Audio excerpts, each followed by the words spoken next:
saya berada di dalam hubungannya juga belum pernah. Kalau Gitu. belum membuktikan, kenapa Anda berbicara seperti itu? Sementara pengalaman aja tidak pernah ada. Oke, Apakah Anda kalau- mempunyai bukti yang lain tentang Ayo, hal bro. seperti itu, kasus seperti itu? Kalau penasaran cobain aja nih. Wes. Weh. Kalau Ya. penasaran boleh dicobain. Artinya gini deh, mau laki-laki, mau perempuan, semuanya tergantung pada dirinya masing-masing. Kalau urusan mengkhianat dan mengkhianati, pengkhianatan bisa jadi ada di laki-laki, pengkhianatan bisa jadi di anak, di perempuan. Kenapa? Karena bagi dalam pemahaman saya, laki-laki dan perempuan itu tidak pernah ada. Iya Pak. Hah? Laki-laki dan perempuan itu tidak pernah ada. Kenapa? Karena dalam diri laki-laki juga perempuan. Dalam diri perempuan juga laki-laki. Yin yang, feminim dan maskulin itu kan bukan bentuk fisik.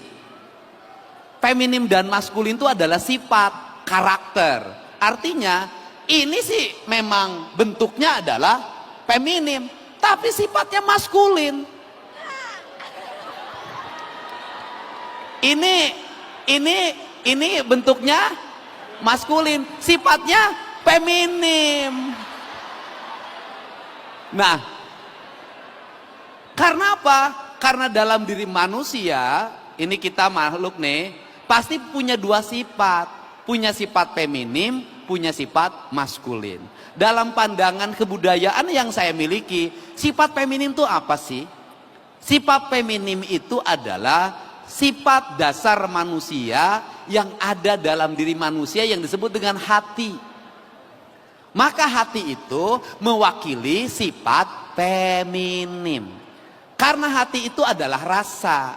Karena rasa dia mengabaikan pikiran. Karena mengabaikan pikiran, dia cenderung suci. Dia cenderung murni. Makanya ibu itu kenapa doanya lebih dekat pada Tuhan? Karena ibu itu dalam dirinya lebih terdominasi oleh sifat feminim. Dia tidak mengandalkan pikiran, tapi mengandalkan hati. Pertanyaannya adalah, apakah sesuatu yang mengandalkan hati akan melahirkan kemajuan? Apakah sesuatu yang mengandalkan hati itu akan melahirkan sebuah sisteminisme yang kuat? Sesuatu yang mengandalkan hati adalah sifat tertinggi dari manusia. Karena apa? Karena dia melahirkan intuisi. Karena dia intuisi, maka dia punya kepekaan. Karena dia punya kepekaan, maka dia talent yang disebut dengan indera keenam dalam manusia. Dan saya katakan secara ilmiah hari ini, apa yang menjadi keunggulan bangsa Indonesia, suku-suku yang ada di Indonesia, terutama misalnya suku Sunda, misalnya suku Jawa, dan suku yang lainnya, dia hidupnya mengandalkan hati. Dari hidup mengandalkan hati itu, lahirlah pengelolaan hidup dengan menggunakan hati. Karena pengelolaan hidup menggunakan hati, maka cenderung efisien. Saya contoh, banyak ibu-ibu yang tidak sekolah, buta huruf, tetapi dia mampu mengelola keuangan suaminya yang pas-pasan. Gajinya cuma 4 juta, gajinya cuma 3 juta. Dia mengandalkan hatinya, maka pengelolaan keuangannya tidak dengan pikirannya, dia dengan hatinya. Ibu-ibu masak sambal itu pakai hati. Ibu-ibu tradisional kita yang masakan tradisional itu nggak pakai pikiran, dia pakai hati. Nggak pakai sekian gram gula, sekian gram cabai, sekian gram bawang, enggak, dia ambil berdasarkan perasaannya, dia simpen, dia ambil berdasarkan perasaannya, dia simpen, dia ulek dengan hatinya. Jadilah masakan-masakan tradisi yang unggulan, yang itu menjadi ciri khas kuliner Indonesia, pakai hati. Kemudian yang pakai hati itu akan apa? Melahirkan kebahagiaan. Sentuhan pakai hati itu beda. Orang berucap pakai hati itu beda. Ini kalian semua berdiri di sini, duduk di sini menjadi mahasiswa, tumbuh karena kalian hidup berdasarkan hati ibumu masing-masing. masing. Ini adalah karya-karya hati. Kalian menjadi manusia itu juga lahir dari hati, dari percintaan, lahir dari perasaan, melahirkan dengan perasaan, menyusui dengan perasaan, memberikan makan dengan perasaan. Jadi apa yang menjadi problem bagi Gen Z hari ini? Banyak mereka yang hidup orang tuanya tidak lagi menggunakan hati dalam pendidikannya. Itu. Oke, hati. Yang kedua adalah pikiran, itu mewakili kaum maskulin. Pikiran penting. Kenapa?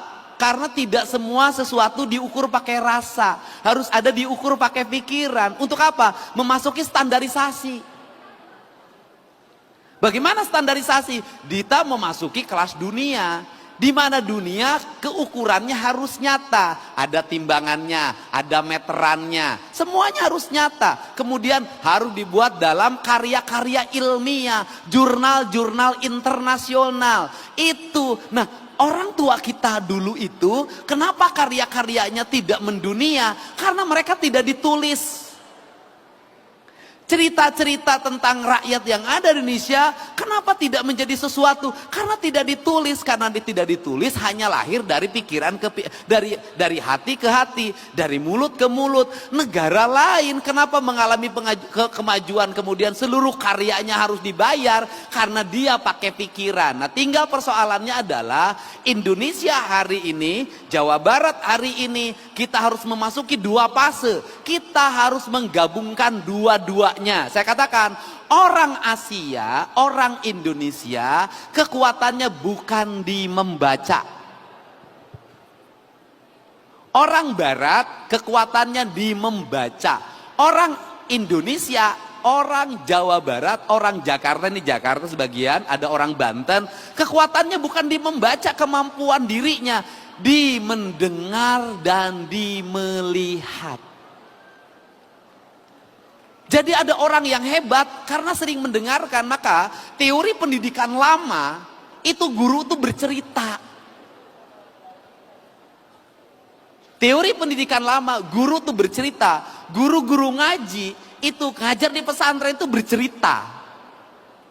Kita sejak kecil banyak mendapatkan cerita sehingga anak-anak yang kaya pikirannya itu lahir dari keluarga yang ibu bapaknya pandai bercerita yang masuk dalam pikiran kita. Nah, sebenarnya kekuatan orang kita itu di pendengaran, di banyak mendengar. Makanya kita ini perlu menjadi orang yang banyak mendengar. Yang kedua, melihat apa yang dilihat. Nah, kemudian setelah didengar dan dilihat, kemudian apa yang dirasakan. Sehingga otodidak yang lahir menjadi karya kreatif hari ini, itu lahir dari kebiasaan mendengar dan melihat. Dan itu keunggulannya. Sehingga di kita ini banyak ahli elektronik yang tidak sekolah. Dia hanya kebiasaan mendengar dan melihat apa yang dilihat dalam lingkungannya. Dia ahli otomotif, itu berdasarkan pendengaran dan penglihatannya. Dia menjadi ahli bangunan, pendengaran perlihatannya. Dia menjadi ahli mekanikal,